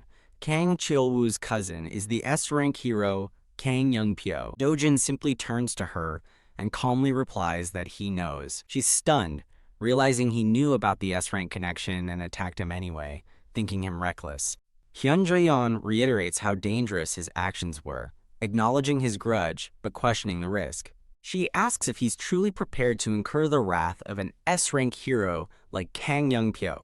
The two stand in a tense silence, the gravity of the situation hanging between them. Their intense stare-down continues, each sizing up the other. From behind the counter, the terrified waitress recalls Hyun Joo-yeon's earlier promise to handle the situation. The air crackles with tension as Dojun and Hyun Joo-yeon remain locked in their confrontation. Hyun Joo-yeon breaks the silence, explaining that her uncle sent her to handle this matter. She then pivots, looking toward a Mana Stone shop sign and offering to buy Dojun stones from him directly. Dojun listens to her proposition, his expression unreadable. Hyun Joo-yeon stands confidently, having laid her cards on the table. As Kang Chi Wu lies twitching on the floor, Dojun questions Hyun Joo-yeon about her condition. Smirking, Dojun dismisses her attempt to set terms and states his own, confidently telling her she can handle it. Crash! The scene abruptly shifts, the sound of a shattering glass marking a change in location. Elsewhere, a furious woman in a red dress screams, having heard someone is dead in a new rift. A nervous, bald man in a suit looks down at the mess on the floor. The woman furiously demands to know how he'll fix this, but he stammers that he has a more important report. As the man mentions Kang Chi Wu, her expression turns serious. Her eyes sharpen as the man suggests that Seo Dojun might know something about the incident. She worries about the consequences, fearing a family scandal and a stock market crash if the news leaks. She barks out orders for a complete cover-up, control the press, and silence the police immediately. Leaning back in her chair, she tries to regain her composure amidst the unfolding crisis. The nervous bald man leans in to whisper a crucial point to the furious woman in the red dress. As he whispers, her eyes widen, absorbing the sensitive information. Leaning on her desk, she grimly asks if he means the person she is thinking of. A flashback shows the publicly beloved S-rank hero Kang Young-pyo, who is known to cherish his cousin Kang Chi Wu. The flashback reveals the dark truth. Chi Wu was merely the enforcer for Young-pyo's dirty work. The bald man reports that since Chi Wu is now exposed, Young-pyo is being forced to take action. Leaning back with a determined look, she orders him to schedule a meeting immediately. She confirms that HCS Capital's CEO, Hwang Chung-sub, betrayed them and is now protecting Dojun's family. Her face shadowed with rage, she commands him to contact a prosecutor, vowing revenge on Hwang Chung-sub. The scene shifts to a fortified rift zone, where Dojun and Hyun Joo-yeon join a group of heroes. As guards stand watch, a narrator explains that only registered heroes can clear most of South Korea's rift zones. A guard verifies Hyun Joo-yeon's ID card and wishes the S-rank hero good luck on her expedition. The team's silhouettes are seen entering the dark, cavernous mouth of the rift. Inside, Dojun notes the single entrance and the surprisingly tight security, even for a hero of her stature. A woman with green hair, A-rank hero Jung Yinju, playfully teases Hyun Joo-yeon for suggesting this hunt. Hyun Joo-yeon looks away, defensively asking what else she was supposed to do, just sit around. Hyun Joo-yeon turns to face her team, ready to proceed. The team observes Dojun, who stands apart from them in his unassuming hoodie. Flashing back to their deal, Dojun states that he has just one condition. Dojun demands entry into the Rift Zone to hunt, offering to sell her his magic stones in return for the higher pay. Stunned, Hyun-jo-yeon thinks he must be out of his mind to enter a deadly rift zone just for money. She recalls that she needed hero magic stones anyway, so she agreed to his seemingly reckless request. Back in the present, Hyun-jo-yeon and Jung In-ju emerge from the rift into a lush green forest. Jung In-ju slyly asks Hyun-jo-yeon who the mysterious new guy is. She continues to pry, cheekily asking if he's boyfriend material. A flustered Hyun-jo-yeon insists it's not like that, explaining she's just repaying a favor, which shocks Jung In-ju. As another hero asks about the favor, Hyun-jo-yeon vaguely confirms it while walking with the group. A team member with long black hair suddenly stops, her expression filled with alarm. Reacting instantly, the entire party leaps into a defensive formation. Screech! A terrifying shriek echoes through the trees. A massive feathered beast, a Karserian, dives from the sky to attack them. Jung In-ju screams in panic, identifying the monstrous bird. Hyun-jo-yeon barks orders, commanding Jin-ju and Do-yeon into a defensive formation while Seong-go targets its legs. Before they can fully react, Dojun leaps into the air to confront the diving monster alone. The entire party stares in disbelief as Dojun intercepts the creature, with a caption declaring, "One down." Jung In-ju complains about being attacked by such a powerful monster right after entering the gate. The massive Karserian lunges towards the helpless heroes. Hyun-jo-yeon urgently shouts commands for her team to take defensive positions and attack its legs. Her team scrambles as an aura of power swirls around them, preparing for the monster's assault. Thud Dojun lands directly in the monster's path, a blur of motion. He rushes forward to meet the beast's attack head-on. As his eyes glow gold, Dojun unleashes a powerful, flaming punch. Boom! His fist connects with the Karserian's head in a devastating impact. Crash! The force of the blow sends shockwaves through the ground as Hyun-jo-yeon watches from afar. Dojun stands over the crumpled body of the monster, its eyes smashed in from the single, overwhelming blow. Hyun-jo-yeon and another hero stare in shock, unable to believe it died in just one hit. Stomp Dojun brings his foot down on the beast's head, ensuring it's dead. The rest of the heroes look on, their faces a mixture of shock and awe at his raw power. Jung In-ju stammers in disbelief, asking what kind of person he could possibly be. Hyun-jo-yeon watches him intently, sweating as she tries to comprehend the power she just witnessed. Jung In-ju angrily grabs Hyun-jo-yeon, demanding to know how many heroes there are and if she's even paying attention. Flustered, Hyun-jo-yeon thinks to herself that if it's just about taking the monster down, she could have done it too. Jung In-ju furiously argues that Julian saw Dojun effortlessly take down the flying monster, which couldn't even dodge. Hyun-jo-yeon glares, thinking back to the incredible power used against the monster bird.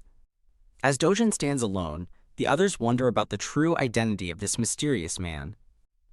Announcing she will check the central area, Hyun-jo-yeon tries to regain control of the situation. A teammate calls out to Dojun as he begins carving up the slain Karserian. Holding the glowing red magic stone, Dojun tells Hyun-jo-yeon he has no intention of sharing with non-contributors. He coolly puts the stone in his bag, not having planned to ask for a share anyway. Hyun-jo-yeon tells Dojun his skills seem far too advanced for a place like this. With a confident smirk, Dojun grips his blade and replies that this should be interesting. Taking the lead, Dojun says he knows the geography well and warns the others to follow him closely. Whoosh! He and Hyun-jo-yeon blur past the trees at incredible speed. Dojun watches as Hyun-jo-yeon sprints ahead of him down the path. He follows at a brisk, effortless pace. Thump! Jung In-ju lands hard after trying to keep up, crying out in frustration. A teammate observes that if Ju-yeon is a bullet, then Dojun is light itself. One hero asks Jung In-ju if they're leaving, but she doubts she can even keep up with the leaders. The rest of the team resigns themselves to being extras and hunting around the area, as usual. The A-rank heroes walk off, leaving the massive slain beast behind. A hero reflects on their A-grade status as they pass the monster Dojun killed in one hit. Jung In-ju thinks about how insignificant they are compared to S-grade heroes like Ju-yeon. She realizes with a sweat that both Ju-yeon and that man are on a completely different level. A streak of purple flashes through the forest. Hyun-jo-yeon pushes her speed to the limit, a determined look on her face. As she wonders about slowing down, Dojun's voice from beside her asks if she can't go any faster. Her eyes widen in shock as she realizes Dojun has effortlessly caught up to her. Dojun blurs past her, leaving her to question how he could have possibly caught up. She reels in disbelief, remembering she's one of the top 2 fastest heroes in all of South Korea. Dojun jogs casually beside a panting, struggling Hyun-juyeon. He teases that she's slower than he thought, and a flustered Hyun-juyeon angrily denies she was trying to leave him behind. Blushing furiously, she continues to stammer out denials as he looks on calmly. Their journey leads them toward a towering, majestic rock mountain in the distance. Catching her breath, Hyun-juyeon asks Dojun what lies ahead. He calmly reveals that the mountain is the lair of the Fracture Zone's boss monster. Dojun describes the boss, a terrifying 20-meter giant that resembles a pterodactyl. Hyun-juyeon sternly warns him not to even think about it, explaining it takes at least 3 S-grade heroes to defeat. Ignoring her warning, Dojun asks if that's the monster that drops the Transcendent Grade Magic Stone. She begins to scold him for his recklessness, insisting that's not why she brought him here. Poof. Realizing he's already gone, she can only manage a stunned "oh my." She panics, yelling after him and demanding to know what he's doing. Screaming for him to stop, she watches helplessly as he dashes toward the mountain lair. The scene pans up the immense, foreboding mountain he's ascending. Hyun-juyeon's eye widens in absolute shock. Standing alone, she mutters in disbelief, wondering what in the hell is happening. The massive pterodactyl boss, Karserian, lies dead and defeated on the ground. Dojun stands over the corpse, blade in hand, as Hyun-juyeon approaches from behind. Hyun-juyeon stares, thinking to herself how extremely powerful the monster Karserian is. A flashback introduces Park Hyal, a renowned S-rank hero famous for hunting Karserian. The narration reveals that even the great Park Hyal needed 30 A-rank heroes for his first Karserian hunt. The flashback shows the devastating battle where every A-rank hero was killed, leaving only Park Hyal to face the monster. Battered and bruised, Park Hyal stands alone after the brutal fight. With fierce determination, he glares forward, ready to continue the battle. In the flashback, Park Hyal and his team unleash a coordinated assault. A flurry of magical energy surges toward their foe. Glowing green tendrils of power wrap around Karserian's neck, restraining the beast. Park Hyal and his remaining heroes charge forward for the final attack. The ensnared Karserian lets out a furious roar. The monster is overwhelmed by a vortex of destructive green energy. Though he ultimately succeeded in hunting Karserian, Park Hyal and his men celebrate their hard-won, costly victory. Silhouetted against the sky, the surviving heroes cheer their triumph over the fallen beast. Back in the present, as Dojun carves the monster, the narration recalls Park Hyal's famous mega guild, Sweet Life. Hyun-juyeon angrily reminds Dojun that she was the one who did all the work. She stares in disbelief, admitting she never would have believed he could do it if she hadn't seen it herself. Her mind reels, thinking of the infamous monster Karserian. She's horrified, realizing this man took it down in a single strike. Dojun holds up the massive, glittering red magic stone he carved from the boss monster. He looks at the stone impassively, remaining silent. Dojun turns to Hyun-juyeon, telling her he no longer needs her guidance. He announces his intention to move on alone from this point forward. Hyun-juyeon asks why he's not taking the valuable monster byproducts, like its claws and feathers. With a slight smirk, Dojun casually dismisses them as not being profitable enough. He tells her to take the byproducts as a guide fee, explaining it's more efficient to just hunt for more magic stones. Hyun-juyeon is left speechless as Dojun prepares to depart. The rest of the A-rank team arrives, looking on in stunned silence. A male hero with a ponytail tells his teammate that Dojun returned with a backpack full of magic stones, asking if she can believe it. Standing apart, Hyun-juyeon sighs, wondering what his true identity could possibly be. The short-haired hero watches her, thinking that even ignoring Dojun's speed and the sheer quantity of his haul, if what Juyeon claimed about him is true, her eyes widen in realization. She concludes that his power would make him the strongest hero in Korea, and perhaps even the world. The thought makes the short-haired hero sweat with a nervous expression. Dojun walks calmly through the woods, his bag of loot slung over his shoulder. He approaches the waiting group of heroes. Stunned, the team watches as Dojun returns with yet another massive load of magic stones, knowing nobody would ever believe their story. The hero with the ponytail warns his comrades to keep this quiet, and the long-haired hero agrees, saying no one would believe it anyway. The A-rank team silently watches Hyunjuyeon speak with Dojun. The long-haired hero whispers to her teammate, asking if the two are flirting, to which he replies, "Probably." Observing their intense conversation, she comments that they suit each other and make a handsome couple.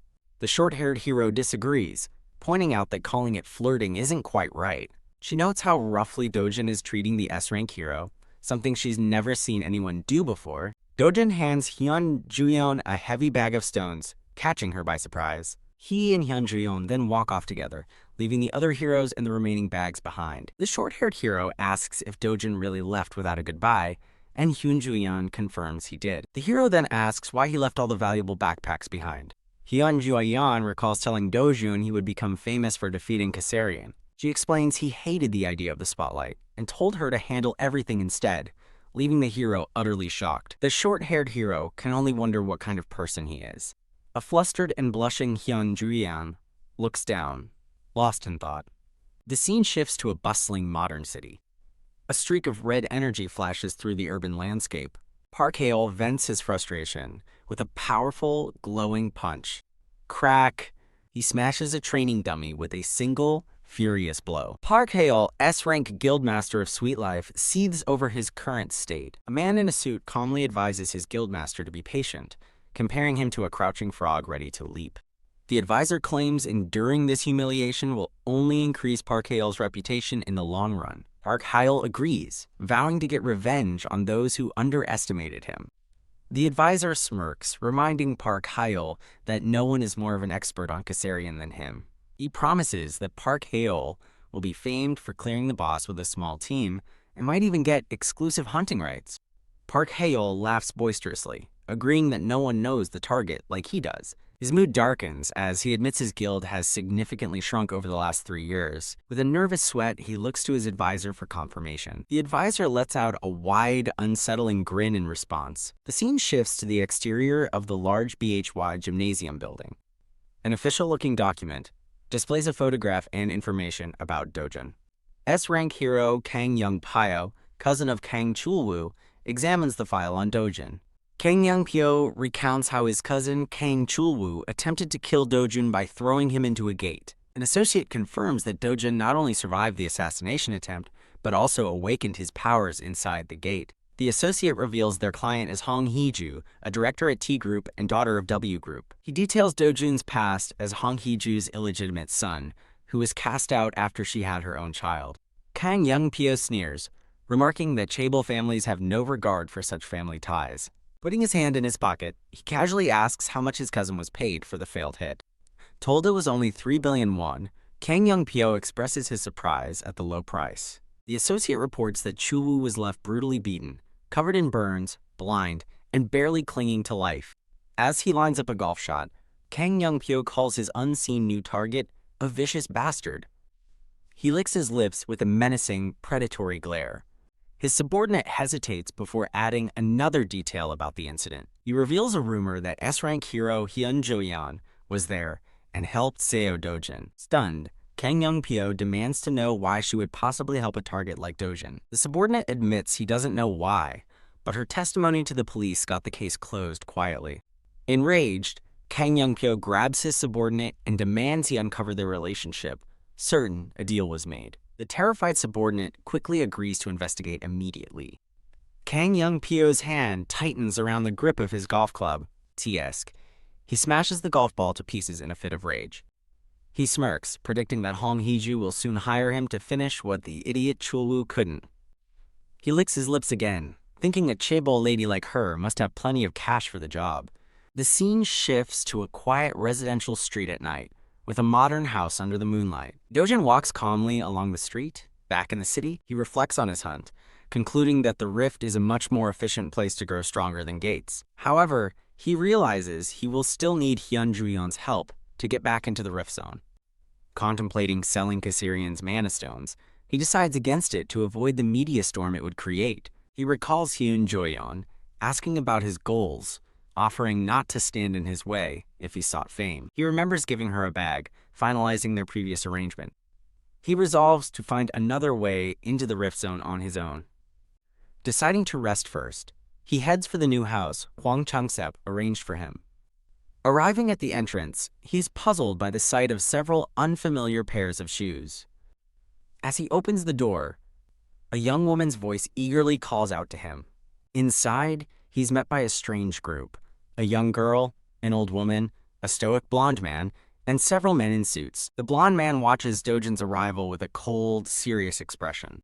A young girl with brown hair rushes forward and hugs Dojun, who sternly asks who they all are. The blonde man introduces himself as Prosecutor Park Cheong and asks if Dojun knows Mr. Hwang Chang-seop. The scene shifts to an interrogation room, where Prosecutor Park Cheong sits across from Dojun. The story moves to the large, modern building of the prosecution service. Inside, Dojun sits alone, bound to a chair in a stark interrogation room. Clack. Prosecutor Park Cheong speaks on the phone, thanking someone for arranging his daughter's study abroad. Watching Dojun through the window, he ends the call by asking the person to send his regards to Director Hong. In a flashback, Dojun reflects that the reason he originally became a prosecutor was to remove trash from society, a thought that makes the prosecutor chuckle ominously on his phone call. Back in the present, the prosecutor slams down a file, angrily telling Dojun the charges alone could land him 10 years in prison. He declares they have plenty of evidence from Hwang Chang-seop as he shoves the papers toward an unblinking Dojun. Dojun simply stares back with cold, unwavering intensity. Enraged by Dojun's silence, the prosecutor mocks his composure and screams, asking if he thinks this is a lie. Flinch. The prosecutor suddenly hesitates, wondering if Hong Hee-ju is behind this. Dojun calmly asks who Hong Hee-ju is, feigning ignorance while the prosecutor listens intently. Dojun internally notes that Hwang Chang-seop must be ruined by now, and he only came along quietly to avoid making noise. The prosecutor lunges across the table, grabbing Dojun's shirt and snarling that his life is over. A threatening glow emanates from Dojun's eyes as the prosecutor gets too close. Lump. The prosecutor reels back in terror from an unseen force. Stuttering and terrified, he stares at Dojun, speechless with fear. Wham! He slams his hands on the table, trying to regain his authority as he yells at the silent Dojun. A quiet knock on the door interrupts the interrogation. A suited associate enters, telling Prosecutor Park that he needs to step outside for a moment. The prosecutor shouts, "What?" in disbelief. Sweating nervously, Prosecutor Park asks his associate if he's sure. The associate looks worried, questioning if their information about Dojun's awakening was wrong. The prosecutor grimaces, knowing the intel from T Group should be correct, and now wonders how Dojun could possibly know Hong Hee-ju's name. Alone in the room again, Dojun lets out a quiet sigh. He reflects grimly on the corruption of prosecutors, and briefly considers destroying everything. Click. As he contemplates taking his grandma and Yunyang and fleeing, the door opens again. Yun Ju-yen enters the room, surprising Dojun, who asks what she is doing there. Dojun remains seated, impassively watching her approach. Hyun Ju-yeon warns him not to do anything rash, explaining that using his power will only complicate matters. Dojun asks if she's there to help him, but she says it's not quite that simple. She explains that she now knows he's innocent and can't stand by and watch this happen. Leaning closer, she reveals the Hero Association is launching an investigation into unlicensed heroes and the new rift, putting him under their watch. When Dojun asks about his family, Hyun Ju-yeon hesitates, looking away. Annoyed, she snaps at him, asking if he thinks she's his secretary and why she should be responsible for his family. Her outburst falters as she flinches under Dojun's intense, silent glare. HMPH. Frustrated, Hyun Ju-yeon turns away with a sigh. Dojun's expression softens as he promises to repay the debt he owes her. A blushing Hyun Ju-yeon tells him to hang on a little longer, promising to resolve the situation as quickly as she can. Outside the prosecution service building, the narration explains that Hyun Ju-yeon didn't try to prove Dojun's innocence directly. Vroom. As a white sedan drives away, it's revealed that a fair investigation cleared Dojun of any involvement in the incident. Inside the car with Hyun Ju-yeon, the narration concludes that while he was punished for the unlicensed certificate, her defense got him a suspended sentence. A news report on the car's display details a new, four-eyed, mantis-like monster attacking citizens in the UK. Dojun casually identifies the creature as a Macassian, startling Hyun Ju-yeon. Stunned, Hyun Ju-yeon realizes that's a new monster name only the association should know. Dojun cryptically states that monster names are not created randomly. A diagram shows a mana stone being analyzed, explaining that the stones contain inherent information that reveals a monster's name and data. The narration explains that on Earth this is done with science, but in the ruined world he came from, it was done with magic. Dojun's past knowledge from the ruined world means he's already familiar with most of Earth's new monsters. He calmly explains that red fire ant extract is the perfect counter to a Macassian, which puzzles Hyun Ju-yeon. He clarifies that while harmless to humans, the extract is a potent paralytic poison to Macassians. Hyun Ju-yeon listens with a bead of sweat, stunned by his detailed, unheard-of knowledge. As the car speeds along, Hyun Ju-yeon shoots a calculating, intrigued glance toward the oblivious Dojun. With Dojun lost in thought, an annoyed Hyun Ju-yeon snaps at him, demanding to know if he's even listening.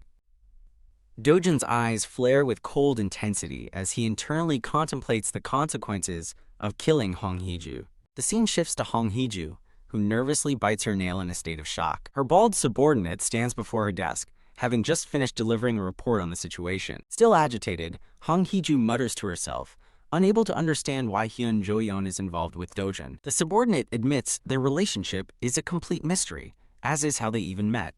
Hong Hee-ju's composure breaks as she angrily wonders what in the world is going on. Slam, she demands an explanation for how Dojun isn't a registered hero, despite having clearly awakened.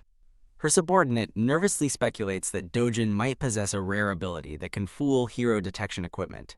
Hong Hee-ju's eyes burn with pure fury. Slam, she orders her subordinate to contact Kang Young-pyo immediately with a 30 billion won offer to kill Dojun. Meanwhile, Kang Young-pyo sits smugly in a lavish room, radiating supreme confidence. His associate questions his demand of 60 billion, but Kang Young-pyo dismisses his concern. He coolly explains that he's Hong Hee-ju's only viable option, and for a woman like her, that price is nothing. With a predatory grin, he adds that Hyun Ju-yeon's involvement justifies the high price for taking on an S rank.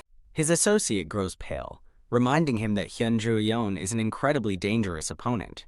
Kang Young-pyo slams his fist down, startling his terrified subordinate. He scoffs at his subordinate's fear, arrogantly boasting he could defeat Hyun Ju-yeon in just 20 minutes. The frightened associate can only stammer his affirmation. Kang Young-pyo smiles, pleased with the effect his intimidation has had. Shifting topics, the associate reports that the UK won't increase the payment for their monster hunting dispatch. Kang Young-pyo curses in frustration, realizing the association is making the low-paying job sound like a prestigious duty. Turning from the window, he asks when they leave. The flight is in 3 days. He looks out over the city, musing that the Macassian is a new monster with no known weakness. He laughs, realizing his value will skyrocket if he's the one to discover its weakness. The scene cuts to Cambridge, UK, where a fierce storm rages over the city. Kia A. Macassian rampages through the streets as terrified citizens flee for their lives. An armored hero draws a massive, ornate sword, ready to face the threat. He and a white-haired female hero stare grimly at the monstrous swarm before them. Keek, a Macassian, lets out a terrifying screech. The armored hero leaps into the fray, his sword slamming into the ground with explosive force. Another hero is sent flying as his terrified, bespectacled comrade watches in horror. The white-haired hero vaults over a monster, preparing a decisive strike from above. Her attack lands, creating a powerful shockwave that blasts the monster. The Macassian is thrown backward by the powerful blow. Its head is cleanly severed, ending its rampage in a spray of black ichor. The heroes pant, exhausted from the fierce battle. The white-haired hero looks up, her expression turning from relief to confusion. Keek, a new wave of Macassians appears, their glowing eyes promising more carnage. The white-haired hero stammers, overwhelmed by the unending reinforcements. Her eyes go wide with absolute terror, reflecting the hopeless situation. Another hero is impaled from above by a monster's devastating attack. A newsfeed reports that UK heroes are giving their all but are helpless without information on the enemy. As the Cambridge defense line collapses, the monsters are now less than 60 kilometers from London. Massive, Armored Macassian, a formidable leader, emerges from the shadows. The eye of the massive Macassian leader glows with menacing power. Roar! The colossal armored Macassian reveals its full, terrifying form, Kwang. It slams into the ground, its imposing presence dominating the battlefield. In the UK, a man on the hero team cries out in disbelief as Hyun Jo-yeon watches intently. The intel was real. Hyun Jo-yeon marvels at the ant extract's effectiveness, thinking to herself how amazing he is, while her teammate celebrates that Miss Hyun Jo-yeon was right. A fellow hero watches Hyun Jo-yeon in awe, unable to believe her skill and wondering what's going on. "All right, let's go finish it," Hyun Jo-yeon cries, rallying her eager team for the final push. With a confident smile, Hyun Jo-yeon leaps forward, sword poised to strike down the monsters. Swoosh! Sometime later, a plane soars through the clear blue sky. The scene shifts to an airport terminal, bustling with activity. Inside, a massive crowd of reporters has gathered, their cameras ready. A reporter comments on the huge number of journalists present. A man in the crowd remarks that this reception is expected for Hyun Jo-yeon, the undeniable MVP of the UK mission. He beams with pride, celebrating how she discovered the Macassian's weakness and became a true hero for saving the UK. An excited photographer spots her, pointing out that there are even reports the British royal family will grant her a knighthood. Hyun Jo-yeon and Kang Young-pyo stride through the airport, mobbed by the flashing cameras of the press. Flustered by the reporter's questions about the Macassian's weakness, Hyun Jo-yeon remains silent. The press then turns to a smug Kang Young-pyo, praising him for catching the most monsters during the expedition.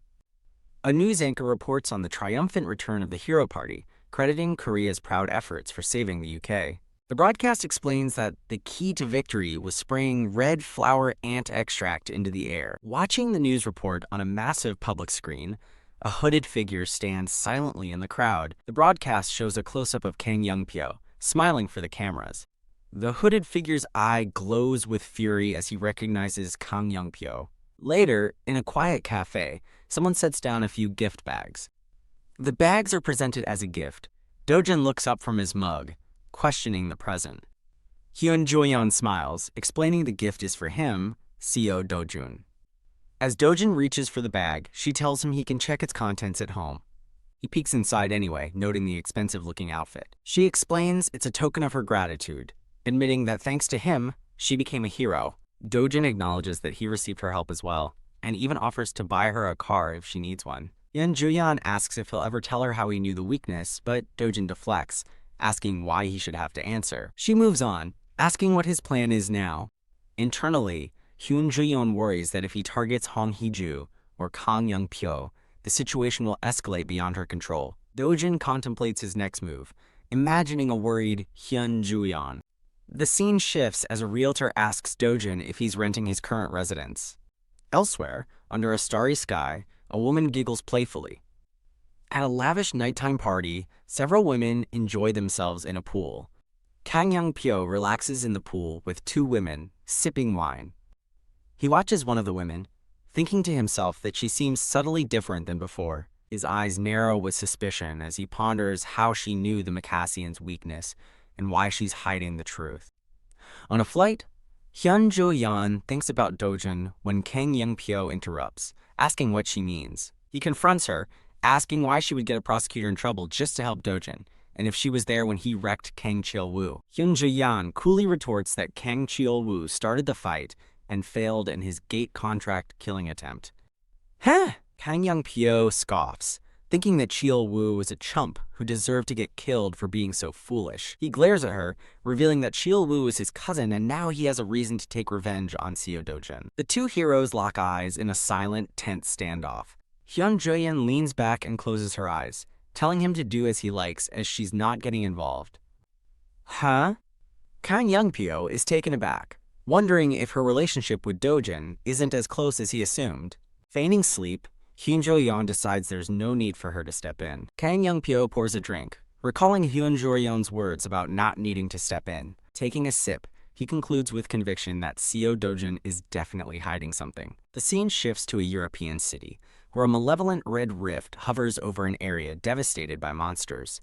Two cloaked men watch the rift as narration explains the UK Hero Association is desperately sending in heroes for mana stones.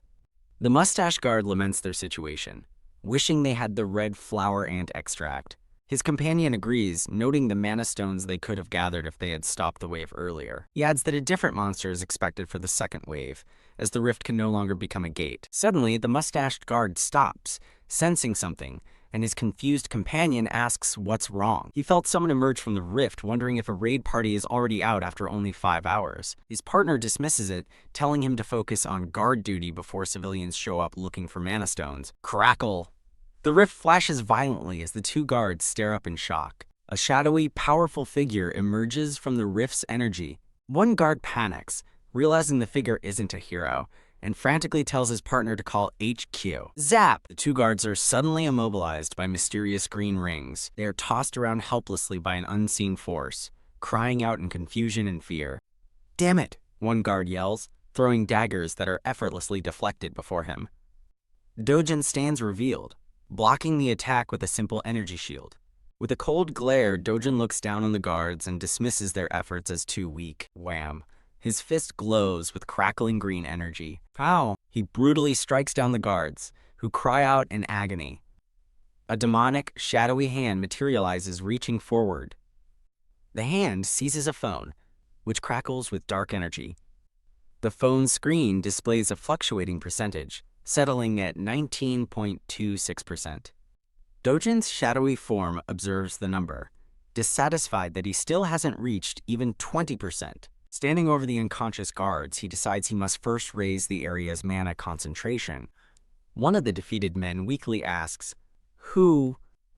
What are you?" Dojun ignores him, deciding to take care of something else first. Swish, a blur of violent energy cuts through the air. With a predatory glint in his eye, Dojun vows to first eliminate those as weak as bugs. The scene cuts to a remote, fortified compound nestled in the forests of Paju, Korea. Dojun calmly walks across a grassy field towards the compound. He continues his approach, but then pauses, sensing a disturbance beneath the earth. Massive, fanged worm monsters erupt from the ground around him. Dojun remains unfazed as he's surrounded by the subterranean beasts. He falls into a massive pit, created by one of the worms. Touching the earth, Dojun senses his surroundings, counting 26 enemies within a 100-meter radius. With a sinister smile, he conjures a ball of fire, wondering aloud how many will survive his attack. He places his fiery trap on the ground, preparing to unleash chaos. Boom! A chain of powerful explosions rips through the field. The worm monsters are obliterated in the fiery blasts. Dojun stands untouched amid the bloody remains of the annihilated creatures. A small, satisfied smirk plays on his lips. The scene changes to a modern skyscraper in the city. In an office, a man with a white goatee asks an associate what he looks like. The associate is identified as Ming Hongki, vice director of the Korea Hero Association. As the goateed man slams his mug down, Ming Hongki reports that the subject didn't say anything about his appearance. Vice Chairman Park Seong-chul erupts in anger, furious that the useless kid refused to answer the association's questions. The goateed man raises a finger, silencing the vice chairman and stating he has one more question. He asks Ming Hongki for any more information, who replies that there isn't much. Ming Hongki reveals that Seo Dojun claimed the entire incident was the result of hero Kang Chi Wu's evil plan. Ming Hongki recounts Dojun's awakening, where he almost died during a gate raid. He continues, explaining how Dojun then avenged himself on Kang Chi Wu and cleared the Mapo Rift alone. Ming Hongki observes that while Dojun has shown excessive behavior, it's also very revealing. He presents his findings to the board. The goateed chairman smirks, calling Dojun a wild horse that is hard to ride, but definitely a good one. He questions who would be Dojun's guarantor, speculating it must be someone from the association. Ming Hongki reveals Dojun mentioned S-rank hero Hyun Juyan, shocking the chairman and vice chairman. The scene flashes back to Dojun, who wears a knowing, confident smirk. In the present, he holds a newly issued gold hero identification card. Dojun examines his new S-rank ID, confirming his status as Korea's 8th-ranked hero. Standing amid the carnage, he decides his new hunting privileges are not bad. The chairman lets out a booming, delighted laugh. He praises Dojun's enthusiasm and exceptional ability to take action. Vice Chairman Park Seong-chul is outraged. yelling that Dojun must be crazy to enter a second-scale rift alone. The chairman and Ming Hongqi exchange a tense, knowing glance. The vice chairman enthusiastically proposes they reveal Dojun's identity and promote him as their new S-rank hero. Ming Hongqi cautiously advises asking for permission first, but the vice chairman questions his cautious thinking. The vice chairman turns to the chairman for approval, who remains silent. The chairman taps his desk, lost in thought. With newfound resolve, the chairman declares that he will meet Dojun himself. The scene flashes back to Dojun kicking a giant worm monster with incredible force.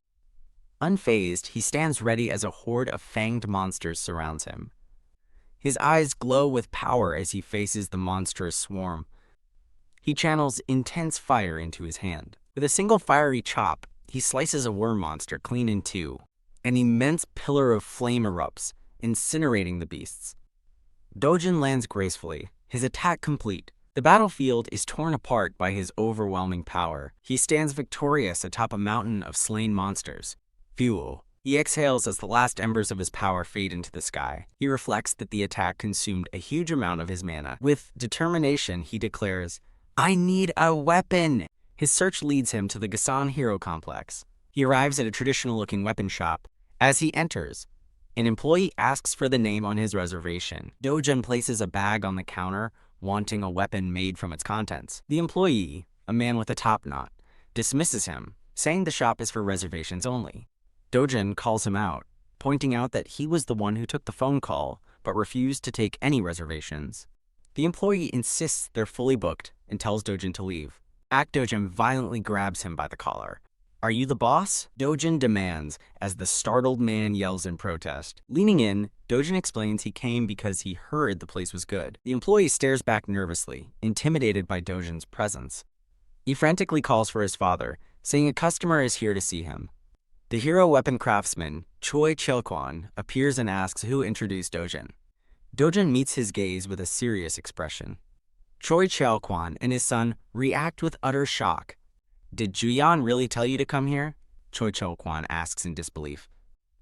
Dojun empties his bag, revealing the monster parts to the stunned craftsman. "This is," Choi Cheokwan gasps, holding a piece of the material, as his son asks what it is. Choi Cheokwan recognizes the material as the tip of a giant black killer fang, noting it's been a while. Holding the fangs, he listens as Dojun requests they be made as long as possible, a request that puzzles him. The craftsman scoffs at Dojun's ignorance, explaining that stretching non-metallic materials weakens them and proposes 2 medium blades instead. Dojun coldly asks if the craftsman is confessing his lack of skill, stunning him in his son. He clarifies his demand: forge 2 blades and then connect them, because he needs a long weapon. Dojun adds one more condition, requesting the weapon have the highest possible mana absorption. The son erupts in fury, declaring his father only makes weapons with at least grade 3 mana absorption, and that they lack no skill. To test their claims, Dojun casually picks up a sample sword from a nearby display rack. Tisk Dojun inspects the blade with disdain before the shocked craftsman and his son. Crack!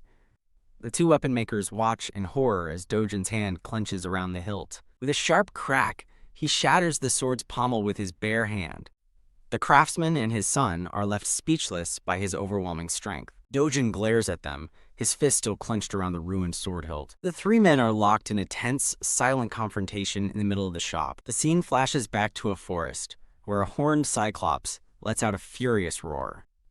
A hooded Dojun walks calmly through the trees, remarking that it's still as noisy as ever. His hand ignites with fiery energy as he prepares for battle. The enraged Cyclops charges forward, ready to attack. Dojun leaps high into the air, a flaming sword materializing in his hand. With a powerful slash, his mana blade tears through the monster's flesh. Crack! The Cyclops roars in agony from the fiery wound. In a rage, the monster uproots a massive tree to use as a crude weapon. Dojun nimbly dodges the tree club as it smashes the ground, preparing his counterattack. Beneath his hood, Dojun's eyes glow with intense, predatory power. The Cyclops lunges forward for another brutal attack. Dojun meets the charge with a devastating kick, his foot wreathed in explosive energy. A strange green energy crackles across the monster's chest where the blow landed. The Cyclops stares down in confusion, at the corrupting power spreading through its body. Dojun follows up with a swift, flaming hand chop to the beast's torso. His fiery hand sinks deep into the Cyclops' tough hide. Boom. The monster explodes from the inside out in a torrent of fire. Grah! It lets out one final agonizing roar as it is incinerated. Dojun lands one final, devastating punch into the monster's smoldering body.